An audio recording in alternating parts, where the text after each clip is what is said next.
Hello, dreamers. Welcome to New Kid Tarot. My name is Sean, and I will be doing your reading for today. At the time of this reading, it is a waning moon here in the United States where I live. So I took a look at all of these, and the message that I got from here is simple, but not easy.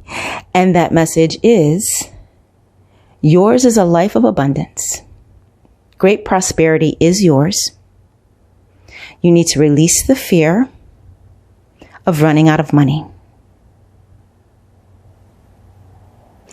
In the Ace of Coins, we clearly have a coin, but if you look at it closely, you will see in the hand of the person holding that coin that it actually is looking very similar to a candle.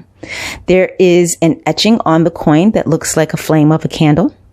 And then also there's light emanating from the hand and the coin. It looks specifically like it's coming from the coin. And then Miss Marie Laveau beside us. For those of you who don't know, Marie Laveau was she actually lived, she's a real life person that lived in the 1800s and in New Orleans. And she had her own business doing hair. And she was a very, very successful businesswoman, Black female businesswoman in New Orleans in the 1800s. But she had these spiritual gifts. And in choosing to focus more on her spiritual gifts, she eventually became a spirit trepreneur. I don't know if I'm saying that right, but basically it's an entrepreneur in the realm of the spiritual gifts. So Marie Laveau was extraordinarily successful. She was larger than life. She was well beloved. She was sought after by people for her wisdoms and her guidance. So Marie Laveau represents good juju, you can see there, and she's got abundance all around her. It is lavish. There are beautiful, lavish, soft fabrics all around her, and there's a ton of light. And you'll notice that that light looks exactly like the candle in the Ace of Coins because of the fact that the candles are, her room is lit by mostly candles. Also behind her in the mirror, there's a reflection of a candelabra, or some people would say chandelier. And they are they are indicative of great wealth, traditionally speaking.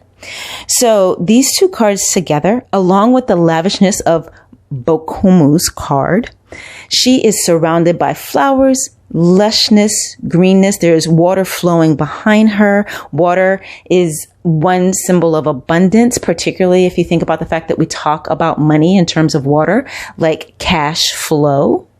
You know, it's currency. So these three cards together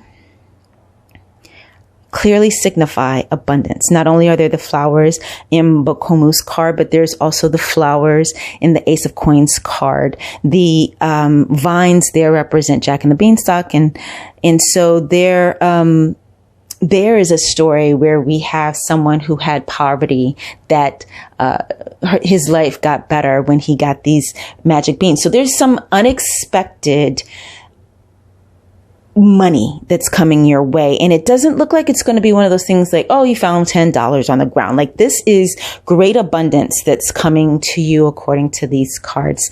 And then that final card that we have, it asks directly the question, what do you need to release? And as I mentioned, when I first started going through my interpretation of the cards this morning, what do you need to release? The answer to that is release the fear. Release the fear of running out of money.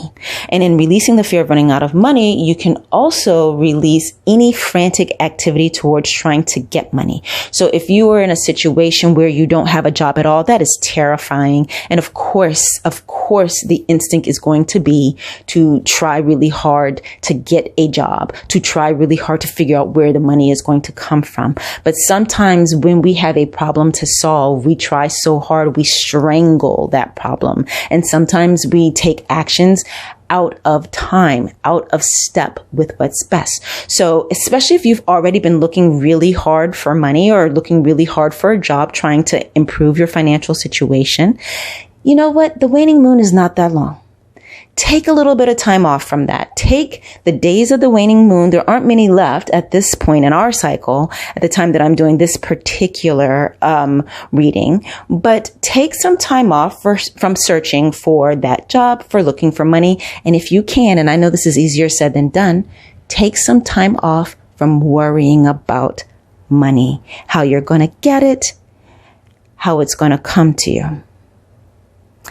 And if you are finding this reading at a time when it's not a waning moon, the lessons of effort and surrender are always valuable to us.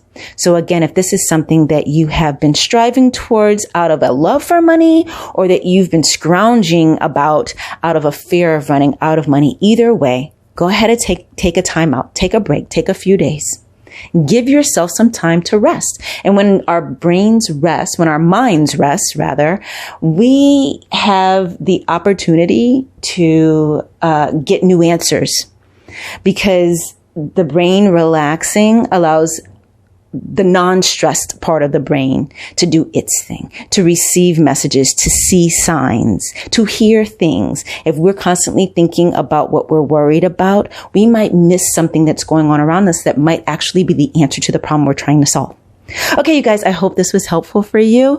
It was very fun for me. I tripped over my words a little bit. I hope you will be patient with me on that. And again, if you found value in this reading, whenever you have found this reading, it is a timeless reading. So this applies to you today.